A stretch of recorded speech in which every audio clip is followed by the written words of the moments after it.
에베소서 5장 22절에서 33절 말씀 교독하겠습니다. 아내들이여 자기 남편에게 복종하기를 주께 하듯 하라. 이는 남편이 아내의 머리됨이 그리스도께서 교회의 머리됨과 같음이니 그가 바로 몸의 구주시니라. 그러므로 교회가 그리스도에게 하듯 아내들도 범사에 자기 남편에게 복종할지니라. 남편들아 아내 사랑하기를 그리스도께서 교회를 사랑하시고 그 교회를 위하여 자신을 주심같이 하라. 이는 곧 물로 씻어 말씀으로 깨끗하게 하사 거룩하게 하시고 자기 앞에 영광스러운 교회로 세우사 티나 주름 잡힌 것이나 이런 것들이 없이 거룩하고 흠이 없게 하려 하심이라. 이와 같이 남편들도 자기 아내 사랑하기를 자기 자신과 같이 할지니 자기 아내를 사랑하는 자는 자기를 사랑하는 것이라. 누구든지 언제나 자기 육체를 미워하지 않고 오직 양육하여 보호하기를 그리스도께서 교회에게 함과 같이 하나니. 우리는 그 몸의 지체임이라. 그러므로 사람이 부모를 떠나 그의 아내와 합하여 그 둘이 한 육체가 될지니. 이 비밀이 크도다. 나는 그리스도와 교회에 대하여 말하노라. 그러나 너희도 각각 자기의 아내 사랑하기를 자신같이 하고 아내도 자기 남편을 존경하라. 아멘. 할렐루야. 우리 옆 사람에게 한번 격려하겠습니다. 은혜 받읍시다. 말씀에 집중합시다. 은혜 받고 말씀에 집중하기를 바랍니다. 가정의 주를 맞이해서 복음으로 세워지는 아름다운 가정, 이 제목으로 하나님의 말씀을 나누도록 하겠습니다. 불행한 가정에 태어난 한 사람이 있었습니다. 그의 어머니는 남편과 3번의 이혼을 경험을 하게 되었고, 그 과정 가운데서 이 아이는 상당히 많은 아픔과 상처와 고통을 안고 그렇게 살아갔었습니다. 그렇게 불우한 가정에서 지내다 보니까 마음도 삐뚤어지고 생각도 삐뚤어지고 내면에는 분노가 가득 차서 학교만 가면 아이들과 싸우는 것입니다. 그런 여러 가지 학교에서 문제 때문에 퇴학을 당하게 되는 그러한 상황에 이르게 되었습니다. 그렇게 성장기를 지나고 결혼을 하게 되었습니다. 영국으로 건너가서 한 여인을 만나서 결혼을 하게 되었고, 미국 사람이었기 때문에 다시 미국으로 돌아왔습니다. 그런데 그 이후의 가정의 생활이 평탄하지 않습니다. 여러 가지 준비되지 않은 그런 삶 가운데에서 경제적인 여력도 부족했고 늘 그렇게 경제적으로 힘드니까 아내와 다툼이 있었습니다. 아내가 돈 그것밖에 못 벌어 오냐고 태박을 줄 때도 있었고, 그런 어떤 시간들이 계속되어졌었습니다. 그렇게 불화하던 어느 날 아내는 그럴 바에야 차라리 집에 들어오지 말라 쏘아붙였고, 이렇게 아내에게 쫓겨난 이 남편이 밤새도록 술을 마셨습니다. 새벽녘에야 돌아와서는 아내에게 자기가 가지고 있는 몇 푼 안 되는 그 돈이라도 내밀면서 내가 무능해서 미안하다, 그래도 우리 다시 힘을 내서 살아야 되지 않겠냐라고 하니 이 아내가 매몰차게 그 돈을 잡고는 집어 던져버렸습니다. 그리고 그 어떤 상황들 가운데서 깊은 절망을 느낀 이 사람이 다시 집을 나가게 되었습니다. 그리고 친구 집에서 하룻밤을 머문 뒤에 그가 숨겨두었던 총을 꺼내어 들었습니다. 그리고 다음 날 한 건물의 높은 곳에 올라가서 누군가를 기다리고 있었습니다. 그가 기다렸던 사람은 다름이 아니라 바로 미국의 대통령이었던 당시 대통령 존 F 케네디 대통령이었습니다. 1963년 11월 22일 시계바늘이 막 정오를 넘어가려는 그 순간에 탕 하는 총소리가 들렸고 대통령은 퍼레이드 그 과정에서 그만 쓰러지고 말았습니다. 대통령이 사망하게 된 것이었습니다. 불행한 가정에서 태어나서 불행한 가정을 또 이루게 되었고 제대로 사랑받지 못했던 한 사람의 비극적인 삶, 결국 이 사람의 이름은 케네디 대통령을 암살했던 바로 리 하비 오스왈드라는 사람이었습니다. 사랑하는 성도 여러분, 안타깝게도 불행한 가정에서 성장한 그 사람이 또다시 불행한 가정을 이루게 되고 이런 악순환이 계속되는, 그래서 불행한 사회를 만들어내는 그러한 모습인 것입니다. 가정이 참으로 소중합니다. 가정은 지켜져야 합니다. 그럼에도 불구하고 이 시대의 가정이 많이 무너져 가고 있습니다. 이렇게 무너져가는 가정을 회복시키기 위해서 사회에서는 여러 가지 상담과 심리요법을 통해서 그 가정을 세워가려는 많은 노력들을 하고 있지요. 그런 것들이 참으로 귀하게 쓰여지고 있고 또 많이 도움이 될 때가 있습니다. 그러나 저는 생각합니다. 우리가 그리스도인으로서 그것은 도움은 될 수 있으나 궁극적인 해결책은 되지 못한다고요. 그러나 우리는 기억해야 할 것은 그 가정이 새롭게 되고 그 가정이 변화될 수 있는 아주 궁극적인 그러한 근원을 알고 있습니다. 바로 복음입니다. 바로 그리스도입니다. 그래서 고린도후서 5장 17절에 이렇게 말씀하지요. 우리 함께 읽겠습니다. 그런즉 누구든지 그리스도 안에 있으면 새로운 피조물이라 이전 것은 지나갔으니 보라 새 것이 되었도다. 우리 개인뿐 아니라 우리 가정도 그리스도 안에 있으면 새롭게 되는 줄 믿습니다. 그래서 우리는 이 소망 가운데에서 복음을 붙든 그리스도인들의 가정은 그리스도 안에서 새롭게 될 수 있는 그 소망이 있기 때문에 우리는 새롭게 변화될 수 있는 근본적인 힘이 있기 때문에 소망을 가지게 되는 것입니다. 사랑하는 성도 여러분, 오늘 함께 예배하는 이 시간, 우리 가정은 어떻습니까? 우리 가정은 평안합니까? 우리 가정은 행복합니까? 우리 가정은 아무런 문제가 없습니까? 만약에 어떤 문제가 있고 아픔이 있다면, 고통이 있다면 오늘 이 시간 다시 한 번 더 그리스도 안에서 시작된 그 변화가 다시 한 번 더 우리 안에서 힘있게 일어나기를 원하고, 그래서 아름다운 믿음의 가정, 행복한 가정으로 세워줄 수 있는 그런 기회가 될 수 있기를 기대합니다. 여러분, 특별히 오늘 본문에 보시면 에베소서 5장 22절 33절은 건강한 관계, 가족 관계에서 가장 기본 단위인 부부 관계를 말하고 있습니다. 가정이 다르기 때문에 또 다음 초청절 이후에는 부모와의 관계의 부분들을 좀 다루려고 합니다. 오늘은 가정의 가장 기본 단위인 이 부부 관계에 대해서 어떻게 하면 우리가 복음 안에서 믿음의 가정을 아름답게 세워갈 수 있을 것인가, 이 부분들을 함께 말씀 듣고 아름다운 믿음의 가정을 세워갈 수 있는 기회를 얻기를 기대합니다. 부부는 어떻게 복음 안에서 아름다운 가정을 이루어갈 수가 있겠습니까? 먼저는 아내를 향한 권면입니다. 오늘 말씀 보니까 그리스도께 하듯 남편에게 순종하라, 그렇게 말씀하고 있습니다. 5장 22절 함께 읽읍시다. 아내들이여 자기 남편에게 복종하기를 주께 하듯 하라. 여러분, 이 말씀이 먼저 권면으로 다가왔습니다. 그런데 복종한다라고 하니까 벌써부터 시대에 맞지 않는 말씀을 목사님께서 하시네요 라고 하면서 마음의 불편함들이 일어날 수 있습니다. 그러나 오늘 이 말씀의 권면은 우리가 귀를 기울여 들어야 할 것이고, 그 불편함이 일어나는 그 근원적인 이 내면의 원인을 찾아보면 물론 사회적인 인식과 변화도 있겠지만 우리는 성경적 원리 가운데서 본다면 이것은 죄 문제다라고, 근원적인 죄의 문제에서 비롯되었다라고 볼 수가 있습니다.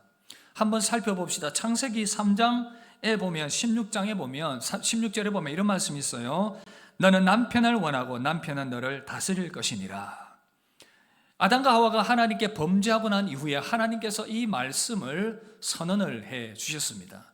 그렇게 되라는 명령이 아니라 안타깝지만 범죄한 이후에 너희들의 모습이 그렇게 될 것이다 라는 하나님의 말씀이었던 것입니다. 자, 여기서 보시면 너는 남편을 원한다라고 했습니다. 바로 하와를 향한 말씀입니다. 이 원한다라는 말씀은 남편의 사랑을 갈망한다라는 그런 의미도 있지만, 그러나 이 통제하고 지배하려는 그 마음이 이 원하다라는 것에 표현이 되어 있다는 것이죠. 다른 말씀 창세기 4장 7절에 보면 죄가 가인을 붙잡고 있는데, 그래서 가인에게 하나님께서 죄가 너를 원하지만 그러나 너는 죄를 다스리라는 그 말씀이 있어요. 그래서 이 원한다라는 이 말씀은 뭐냐, 죄가 너를 통제하고 지배하려고 하지만 너는 그 죄를 이겨야 된다는 그 원하고가 동일하게 여기에 사용되어 있다는 것입니다. 그래서 다시 말하면 이 말씀은 이 하와가 남편을 자기 뜻대로 통제하고 지배하려고 주장하려고 하는 그 마음들이 강하게 너를 지배할 것이다. 남편을 사랑하지만 동시에 남편을 통제하고 자기 방식대로 바꾸려는 그 유혹들을 받을 수 있음을 말씀을 하고 있다는 것입니다. C.S. 루이스가 쓴 천국과 지옥의 이혼, 제가 지난번에 한번 인용을 해드렸는데 좀 더 구체적으로 10장에 보면 이런 내용들이 나오고 있습니다. 한 어둠에 갇힌 영혼, 이 여인의 영혼이 있는데 이 남편의 이름이 바로 로버트였습니다. 살아있을 때 있었던 그 남편의 이름이 로버트였는데 이 로버트를 향한 마음, 남편을 사랑한다고 했지만 이 남편을 계속해서 통제하려고 했던, 그러니까 이 남편이 어떤 모습이었냐면 게으르고 야망도 없고 친구들과 어울리기만 좋아하고 무능한 그런 남편이었던 것입니다. 그런데 이 여인은 남편을, 이 로버트를 위한다는 그런 마음으로 인간의 사람들과의 관계와 삶의 방향까지 바꾸려고, 고치려고 막 노력을 했습니다. 그리고 자신은 생각합니다. 이것이 남편을 위한 희생이었다, 이렇게 말하죠. 그이가 그나마 사람 노릇을 했던 건 다 제 덕분입니다. 저는 평생 그이를 위해 희생했습니다. 근데 통제욕이 변질된 그런 사랑의 모습이었습니다. 그녀가 사랑한 것은 로버트 자신이 아니라 자기의 입맛대로 바꾼 그 로버트였던 것입니다. 여러분, 오해하시면 안 됩니다. 바른 방향으로 그렇게 노력하는 그런 모습들이 아니라 끊임없이 통제하려는 이 여인의 모습. 그래서 이 여인의 영혼이 어둠에 갇혀서 절규하면서 이렇게 외칩니다. 그 일을 내게 돌려줘요. 어째서 그이가 자기의 뜻대로 해야 한다는 거죠. 그건 그에게 좋은 일이 아니에요. 저는 로버트가 필요해요. 아직도 그 일을 데리고 할 수 있는 일이 아주 많이 있다고요. 그렇게 절규하면서 그 영혼이 사라져갔습니다. 이 여인은 남편을 사랑한다고 했지만 남편을 실제로는 사랑한 것이 아니라 자기 방식대로 붙잡고 통제하려고 했던 것입니다. 사랑하는 여러분, 참된 사랑은 내 뜻대로 하는 것이 아니라 상대방을 존중하는 것입니다. 남편을 존중하고 살려주는 것입니다. 자기 방식대로 통제하고 지배하려는 것이 참된 사랑이 아니라는 것입니다. 저는 C.S. 루이스의 극단적인 한 면을 말씀을 드린 것입니다. 그렇다면 오늘 말씀은 우리에게 무엇을 어떻게 하라고 권면하고 있습니까? 그럼에도 불구하고 아내는 남편에게 복종하라. 갑자기 이 복종이라는 말이 계속해서 거부감으로 들릴 수가 있고, 어떻게 목사님 남편에게 순종하고 복종할 수 있습니까? 보니까 참 한심한 사람입니다. 저렇게 무능한 사람일 수가 없고 고집이 세고 무심하고 존중이라고는 도저히 마음에서 일어날 수 없는 대상인데 어떻게 존중합니까? 라는 그러한 마음이 들 수가 있습니다. 그런가 하면 실제로 남편이 이 죄성이 많기 때문에 나중에 남편 편을 다루게 될 것입니다. 남편들이여 통쾌함의 메아리를 소리를 외치지 마십시오. 곧 나올 겁니다. 남편들이 굉장히 일반적으로 볼 때 강압적입니다. 그래서 많이 아내들에게 고통을 안겨다 줍니다. 그렇게 이 죄성으로 미성숙함으로 반복되는 잘못 때문에 오랜 세월 그 남편으로 말미암아 마음의 상처와 고통을 당한 분들이 많아요. 거친 말과 무책임한 행동과 그런 모든 것들로 인해서 깊은 상처가 있는데 어떻게 목사님 그런 남편을 향하여 순종하고 복종하라는 말입니까? 라는 억울함을 가지고 있고 분노를 품고 있는 그런 상태일 수가 있습니다. 그래서 이 말이 쉽게 들리지 않습니다. 그러나 여러분, 이 의미를 좀 더 정확하게 이해를 해야 되는데, 여러분, 이 죽게 하듯 복종하라는 이 말씀이 남편을 예수님처럼 절대화하라는 그런 의미가 아니에요. 그래서 남편의 모든 말과 행동이 옳으니까 무조건 따르라는 말이 아닙니다. 이 말씀은 먼저 주님께 복종하는 그 마음, 새롭게 된 그 마음으로 남편을 대하라는 것입니다. 다시 말해서 예수님을 경외하는 믿음으로 남편을 바라보고 대하면 이전과 같은 그런 마음으로는 대하지 않게 된다, 그 말인 것입니다. 복음으로 변화된 아내는 남편이 항상 옳기 때문에 존중하는 것이 아니에요. 남편이 완벽하기 때문에 순종하는 것도 아닙니다. 그리스도인이 되었고 그로 말미암아 주님이 내 마음을 변화시켜 주셨기 때문에 그 예수님의 마음으로 남편을 존중하고 위하여 기도하는 것입니다. 그것을 말씀하고 있는 거예요. 그래서 주님께 순종하는 그 마음으로 남편을 바라보면서 존중하는 것. 그러나 여러분 기억하십시오. 이 복종은 죄에 대한 굴복이나 잘못에 대한 그러한 어떤 동조가 아닌 것입니다. 남편이 죄 가운데 있다면 그 죄 가운데서 돌이키게 해야 되죠. 방치하는 것 바르지 않습니다. 필요할 때는 진리 가운데로 바른 길을 안내해 주어야 해야 되고 도움을 줄 수 있어야 하고 하나님께 기도하면서 가정을 살리는 방향으로 아내가 희생해야 할 것입니다. 물론 이것도 말씀의 방법대로이겠지요. 아내들이여 어떻습니까? 나는 주님을 경외하는 마음으로 남편을 바라보고 그렇게 대하고 있습니까? 그것이 아니라 그 하와가 가졌던 죄성으로 끊임없이 내 욕심대로 남편을 통제하려고 하고 있습니까? 오늘 주님 앞에서 우리의 마음을 그렇게 내려놓고 그리스도의 마음을 품고 남편을 바라보시고 존중할 줄 아는 그런 마음이 세워질 수 있기를 바랍니다. 그렇게 세워질 수 있게 되기를 바랍니다. 그럼 오늘 말씀을 따라서 아내가 그리스도께 하듯 그렇게 대하게 될 때에, 존중하게 될 때에 어떤 선한 결과들이 일어나게 되는가? 먼저는 남편을 그렇게 대하게 되면 믿지 않는 남편을 구원할 길이 열리게 됩니다. 특별히 믿지 않는 남편을 둔 아내들이여 잘 들으십시오. 베드로전서 3장 1, 2절 함께 읽읍시다. 아내들아 이와 같이 자기 남편에게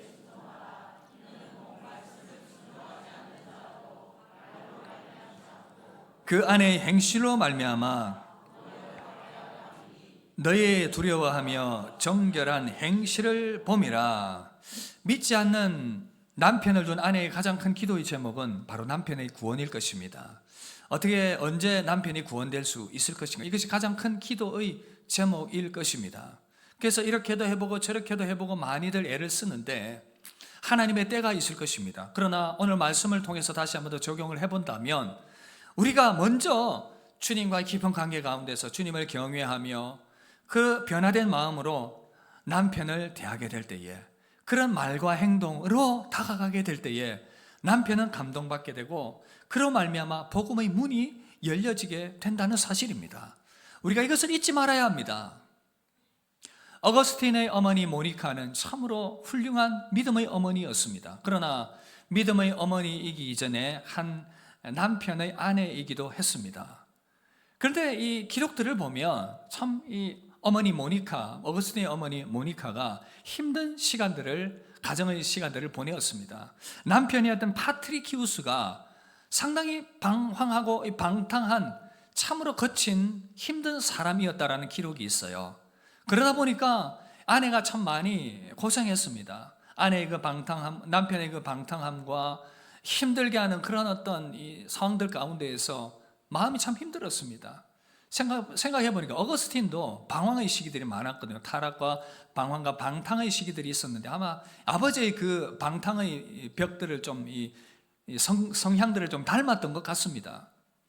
그래서 모니카는 방황하는 남편을 위해서, 방황하는 이 아들을 위해서 그렇게 밤낮으로 눈물로 기도했던 것입니다. 아마 여러분들 중에도 남편과 참 아이들을 위해서 그렇게 기도하는 어머니들이 계실 것입니다. 그렇게 방황하며 방탕하던 그 아들, 결국은 하나님의 품으로 돌아왔습니다. 그 기도 가운데 하나님께서 그의 마음을 바꾸사 그가 변화되었고 기독교 교회에서의 가장 위대한 신학자요 목회자로 그렇게 세우게 되었습니다. 남편을 위한 기도도 계속되었습니다. 결국 이 모니카의 선한 행실과 그 믿음을 보면서 점점 더 남편의 마음이 열리게 되고 결국은 남편이 시간이 늦었지만 오랜 세월 뒤에 이 남편 파트리키우스가 주님의 품으로 돌아오게 되었습니다. 아내의 눈물의 기도가 아들을 바꾸고 방탕한 남편을 주께로 돌아오게 만들었던 것입니다. 사랑하는 여러분, 오늘 여러분들 중에 믿지 않는 남편을 두신 분들이 계십니까? 힘들겠지만 계속해서 믿음으로 기도하시고 주님의 마음으로 남편을 대할 수 있기를 바랍니다. 그것밖에 안 되나 굽어가지 마시고 주님의 마음으로 그렇게 대할 때에 분명한 변화가 있게 될 것입니다. 그런가 하면 남편을 주께 대하듯 존중하게 될 때에 가정이 새롭게 변화되며 가정 안에 새로운 기쁨이 싹트게 될 것입니다. 아내가 비록 남편이 부족하고 참 연약하고 그렇지만 부족한 것이 많지만 주님의 마음으로 대하고 섬길 때에 남편의 마음이 열리게 됩니다. 남편을 존중하고 인정하고 격려해 줄 때에 남편의 마음이 열려지게 됩니다. 여러분, 남편이 참 이 아내의 인정을 받게 되면 그것보다 기쁜 것이 없습니다. 바깥 사람들이야 잘 모르고 나를 남자를 가장 잘 아는 존재가 바로 아내 아닙니까? 그래서 아내에게 인정받는다는 것은 정말 대단한 것입니다. 그래서 어떻게 하면 아내에게 한번 칭찬받아 볼 것인가? 남편에게 그런 선한 마음이 있다면 저도 그런 마음으로 열심히 때로는 재활용을 쓰레기를 버리기도 하고 청소도 하기도 하고 나름대로 노력합니다. 그래서 아내가 한마디 해주면 참 기쁨이 있더라고요. 들으라고 하는 얘기가 아니고 그렇습니다. 우리 마음이 그렇습니다. 남자들의 마음이 그렇습니다. 이렇게 남자들을 격려하고 칭찬하며 세워갈 때에 점점 더 마음이 열려지게 될 것입니다. 그렇게 세워지게 될 때에 남편의 마음에도 기쁨과 격려와 또 그 격려 가운데 자신감이 생겨나게 되고 내가 열심히 가정을 위해 살아야 되지, 그런 결단이 생겨나는 것입니다. 그렇게 될 때에 가정이 화목하게 되고 화평하게 되고 남편이 기뻐하니 그 모습 보니 아내도 기뻐하게 되는 것이고, 그렇게 아름다운 가정이 세워지게 되는 것입니다. 사랑하는 성도 여러분, 특별히 오늘 이 시간 먼저 아내를 향한 권면을 드렸습니다. 예수님을 섬기는 마음으로 남편을 존중하고 세워가게 될 때에 여러분들 가정 가운데 평화와 기쁨과 행복이 임하게 될 줄 믿습니다. 그렇게 세움받는 귀한 아내분들 되기를 주의 이름으로 축복합니다. 그런가 하면 이제 두 번째, 남편들을 향한 권면입니다. 건강한 가정은 아내 혼자의 노력으로 되는 것이 아닙니다. 손뼉도 마주쳐야 소리가 나지요. 마찬가지로 아내의 노력만으로 되는 것이 아니라 남편의 노력이 함께 더해져야 아름다운 가정이 세워지게 될 줄 믿습니다. 자, 여러분들에게 묻습니다. 주님의 말씀 무엇입니까? 아내를 향한 권면이 무엇이었습니까? 방금 얘기했지 않습니까? 제가 뭘 설교했지요? 제가 뭘 설교했습니까? 아내들이요! 어떻게 해요? 남편에게 어떻게 하라고요? 죽게 하듯 존중하고 복종하라, 그렇게 말했습니다. 계속해서 불편한가 보네요. 여러분 회개하셔야 될 것 같습니다. 자, 이제 남편들을 향한 권면입니다. 남편들은 어떻게 해야 될까요? 예수님께서 교회를 사랑하신 것처럼 남편도 아내를 사랑하라, 그렇게 권면하고 있습니다. 함께 읽읍시다. 에베소서 5장 25절 함께 읽읍시다. 시작. 남편들아 아내 사랑하기를 그리스도께서 교회를 사랑하시고 그 교회를 위하여 자신을 주심같이 하라. 갑자기 열이 확 올라와가지고 좀 시켜야 될 것 같습니다. 참 힘든 말씀을 제가 나누고 있습니다. 그죠? 그래서 힘든 말씀을 전하고 받고 있습니다. 여러분, 교회를 향한 주님의 사랑은 모든 것을 내어주는 사랑, 희생하는 사랑, 목숨을 건 사랑입니다. 그런데 이 사랑이 잘 실천이 안 돼요. 동일하게 저는 이 문제를 창세기의 그 죄의 근원의 문제로 돌아가서 생각을 해보려고 합니다. 여러분, 앞서서 제가 창세기 3장 16절 읽어드렸는데, 남편은 너를 다스릴 것이니라. 죄의 결과 나타나게 된 이 현상이 남편이 너를 다스릴 것이다. 다스린다는 것은 긍정적 의미보다는 부정적 의미가 더 강합니다. 어떻게 해요? 강압적으로 힘으로 누르고 힘과 권위로 지배하려는 그 마음. 죄가 들어온 뒤에 남편은 아내를 대할 때에 이런 모습으로 대합니다. 힘과 권위. 내가 그래도 힘이 좀 세니까 아내를 짓누르려고 하는 그 죄성들이 끊임없이 일어나는 것입니다. 여러분, 처음 외로운 아담에게 하나님께서 하와를 갈빗대를 취하여 만들어 주셨을 때에 아담이 얼마나 기뻐했는지 아십니까? 외쳤습니다. 오, 내 뼈 중의 뼈요, 살 중에 살이로다. 제가 결혼식 주례를 할 때 보면 특히 이제 뭐 신랑 신부 다 기쁘지만 신랑들 들어올 때 얼마나 기쁜지 모릅니다. 막 이렇게 행진하고 막 둘러보면서 막 이러기도 하고, 아내를 얻은 그 기쁨과 감격이 그렇게 컸었습니다. 남편들이요 다 그렇게 결혼하지 않았습니까? 그런 모습이었다는 것이죠. 하와가, 이제 아담이 딱 그 모습이었습니다. 아내를 만들어주니까 기뻐가지고 내 뼈 중의 뼈요, 살 중에 살이로다. 어떤 의미가 담겨 있습니까? 아내는 내 모든 기쁨입니다 라는 그런 감격들이 거기에 담겨 있는 것입니다. 하나님, 내 동반자 만나게 해주셔서 감사합니다. 인생에 큰 기쁨 주셔서 감사합니다. 그리고 또 이 고백 가운데에는 동등한 인격에 대한 고백입니다. 옆구리 이 갈빗대를 취했다는 것은 머리도 아니고 발도 아니고 함께 동반자로 걸어갈 수 있는 동등한 인격체로서 하나님께서 하와를 남편에게 주셨다는 것입니다. 그런가 하면 또한 깊은 연합의 고백입니다. 내 뼈 중의 뼈요, 살 중의 살이라, 내 몸의 일부분이라, 그 말입니다. 그래서 깊은 연합의 의미가 이 고백 가운데 생명과 사명과 모든 것들이 담겨 있는 존재로서 하와를 맞이했다는 것 아니겠습니까? 그런데 죄가 들어오자 이 아름다운 관계가 왜곡되고 뒤틀려 버렸습니다. 남편은 아내를 사랑하려고 하기보다는 다스리려고 하고 섬기기보다는 그저 이렇게 주장하려고 하고 품기보다는 지배하려는 그런 죄의 욕망 가운데 사로잡히게 된 것입니다. 폭력과 권위주의와 여러 가지 일방적 통제와 억압으로 말미암아 가정이 고통 가운데 놓이게 되었습니다.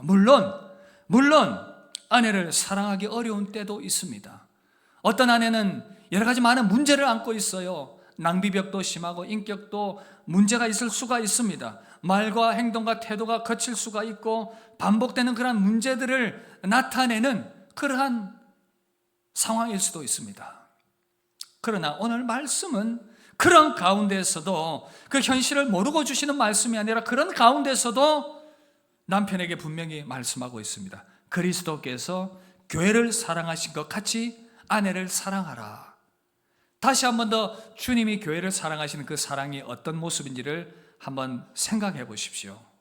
사랑하는 여러분, 주님은 죄인된 저와 여러분들, 허물과 죄악 많은 저와 여러분들을 위하여 당신의 목숨을 내어놓으셨습니다. 십자가에서 허물 많고 죄 많은 우리들을 위하여 아름다운 보혈의 피를 흘려 주셨습니다. 이 사랑이 바로 우리를 향하신 주님의 사랑입니다. 남편들아 아내 사랑하기를 그리스도께서 교회를 사랑하시고 그 교회를 위하여 자신을 주심같이 하라. 우리는 너무나도 흠과 주름과 티가 많은 존재였습니다. 그런데 우리를 깨끗이 씻어 주셨습니다. 에베소서 5장 26절 27절 함께 읽읍시다.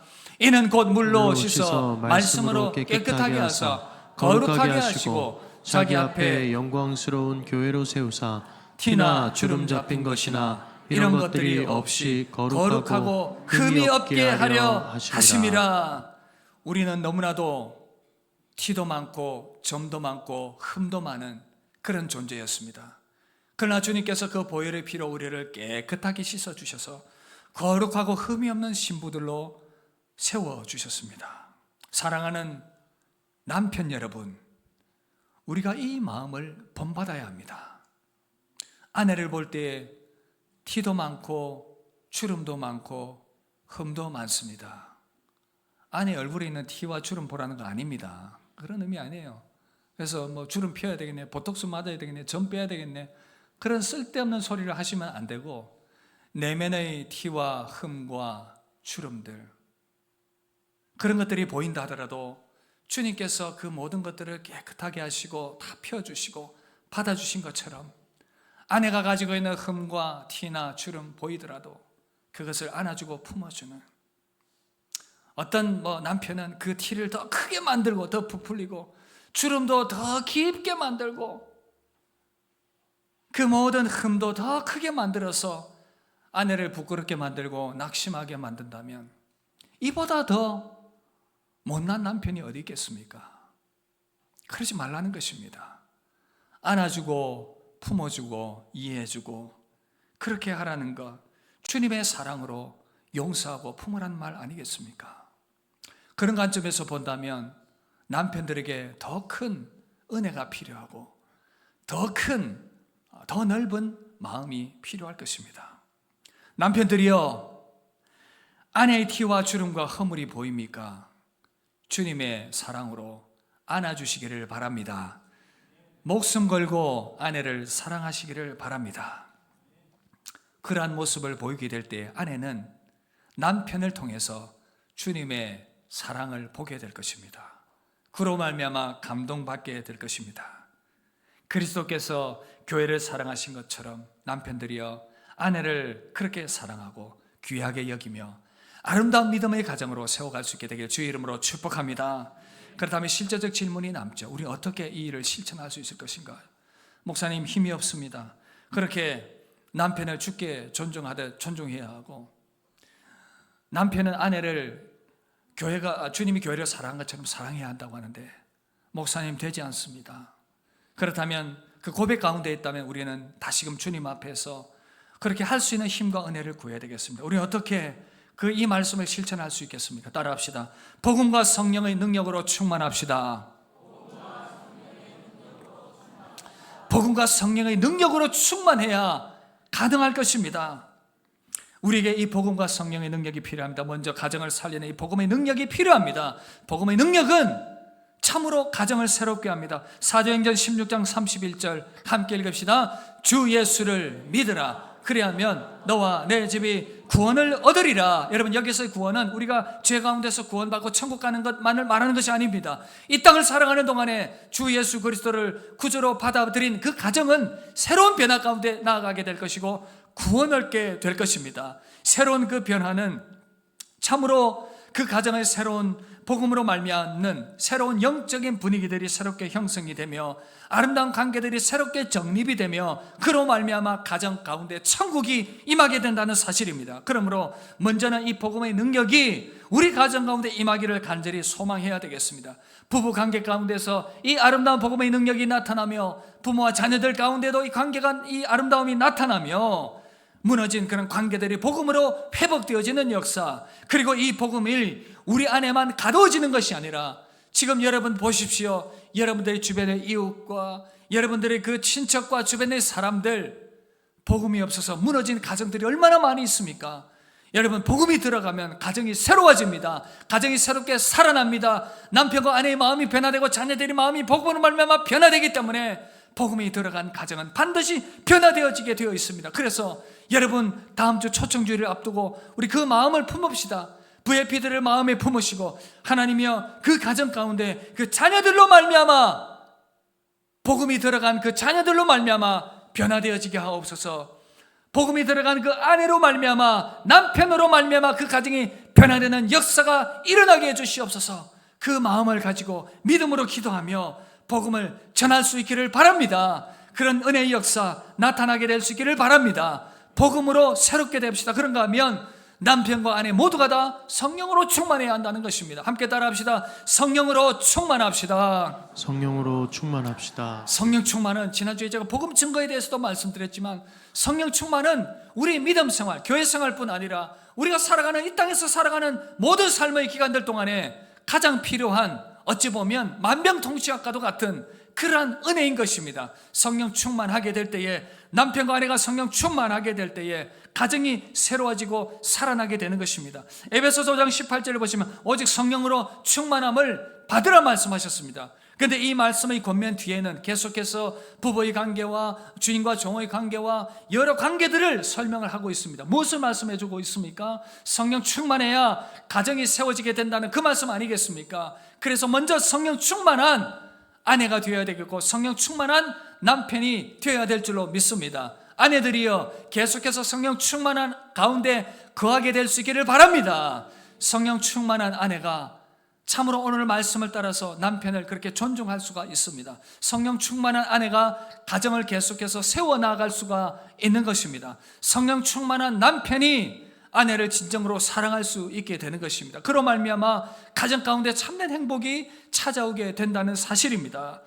여러분, 그래서 남편들이 특별히 보면 믿음이 좀 약한 경향들이 많이 있어요. 그래서 사랑한다는 것은 더 힘든 일이기 때문에 우리는 더욱더 남자들이요 더욱더 성령의 은혜를 구해야 될 줄로 믿습니다. 그래서 믿음으로 거룩한 손을 들고 하나님께 기도하는 남편들의 모습, 디모데전서 2장 8절 함께 읽읍시다.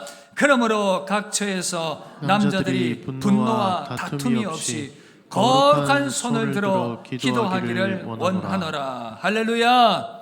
사랑하는 성도 여러분, 사랑하는 아내와 남편들이여, 성령 충만하기 위해서 주님께 더 가까이 나아가시기를 바랍니다. 주님께 더 가까이 나아가서 성령의 충만한 은혜 가운데에서 세워지게 될 때에, 그 은혜가 넘쳐나게 될 때에 진정 아내를 사랑할 수 있게 될 것이고 아내들은 남편을 존중하게 될 것입니다. 이렇게 우리가 주님께로 가까이 나아가 성령으로 변화되어지게 될 때에 점점 더 우리 모습들은 아름답게 세워지게 될 것입니다. 기독교 윤리학자인 루이스 스미디스라는 교수가 자신의 결혼 생활을 돌아보면서 이렇게 고백을 했습니다. 여러분 잘 들어보십시오. 제가 물어볼 겁니다. 내 아내는 결혼 후 적어도 5명의 다른 남자와 살아왔습니다. 그런데 그 5 남자가 모두 나였습니다. 무슨 말입니까? 이 아내가 산 남편이 몇 명이었습니까? 5명이었습니까? 1명이었습니까? 1명이었습니다. 어떤 고백이지요? 결혼 생활 가운데에서 여러 번 한 사람이 바뀌어졌다 그 말 아니겠습니까? 결혼할 그때는 사람 같지 않았는데 5년 지나고 나니까 좀 변하고 10년 지나고 나니까 또 변하고 15년 지나고 또 변하고 20년 지나고 또 변하고.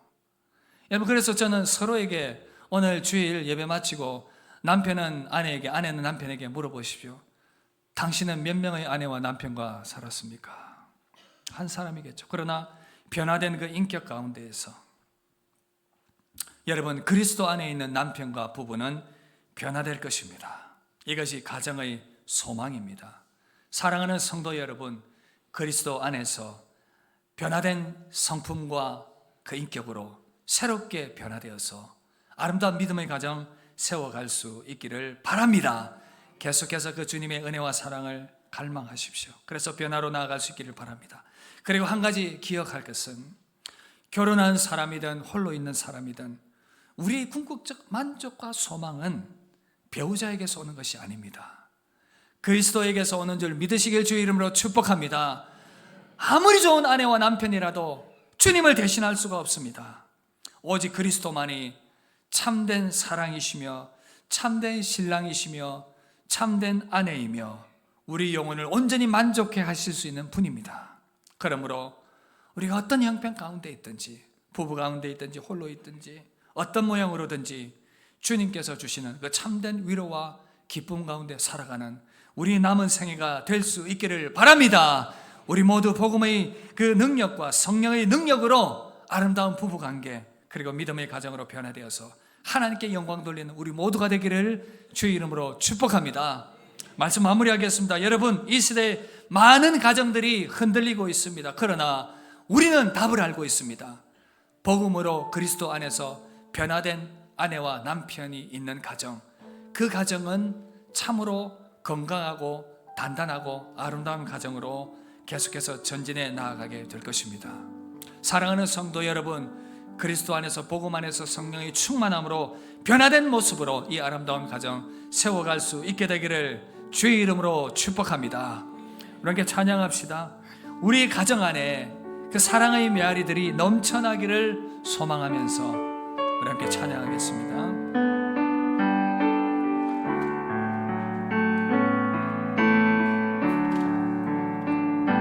주께 두 손 모아 비나니 계신 은총 베푸사 밝아오는 위안. 혹시 옆에 아내와 남편이 계시면 손 한번 잡아주시고, 믿음의 형제자매 있다면 손 잡을 수 있다면 손을 잡고 찬양합시다. 우리 모든 허물을 보혈의 피로 씻기어 하나님 사랑 안에서 행복을 갖게 하소서. 서로 믿음 안에서 서로 믿음 안에서 서로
서로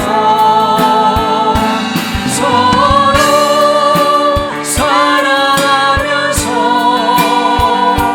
주께로 가는 길 오주 사랑의 종소리가 사랑의 종소리가 우리 가정 가운데 우리 교회 가운데 울려 퍼지기를 원합니다. 감사하게 하여 주소서. 사랑하는 성도 여러분, 오늘 우리가 이 시간 가정을 향한 주님의 메시지를 받았습니다. 주께서 우리 가운데 말씀합니다. 성령 충만하여 아름다운 믿음의 가정을 이루라고요. 아내에게 권면합니다. 주께 하듯 남편을 존중하라. 남편에게 권면합니다. 내가 목숨 내어놓고 교회를 사랑한 것처럼, 모든 허물을 포용하고 덮어주었던 것처럼 그렇게 아내를 사랑하라고 남편들에게 권면하고 있습니다. 우리가 얼마나 많이 이 말씀을 붙들지 못하고 실천하지 못해서 가정의 어려움 가운데 놓입니까? 이 시간 남편을 탓하지 마시고 아내를 탓하지 마시고 자신을 돌아보십시오. 그리고 회개함으로 주님 앞에 나아가시길 바랍니다. 주여, 나를 불쌍히 여겨 주시옵소서. 그리하여 주님의 마음을 품게 하여 주시옵소서. 성령으로 새롭게 하여 주옵소서. 복음으로 새롭게 하여 주시옵소서. 그리하여 주님이 기뻐하시는 믿음의 가정 이루게 하여 주시옵소서. 우리 합심하여 믿음으로 기도하며 나아가겠습니다. 기도하겠습니다.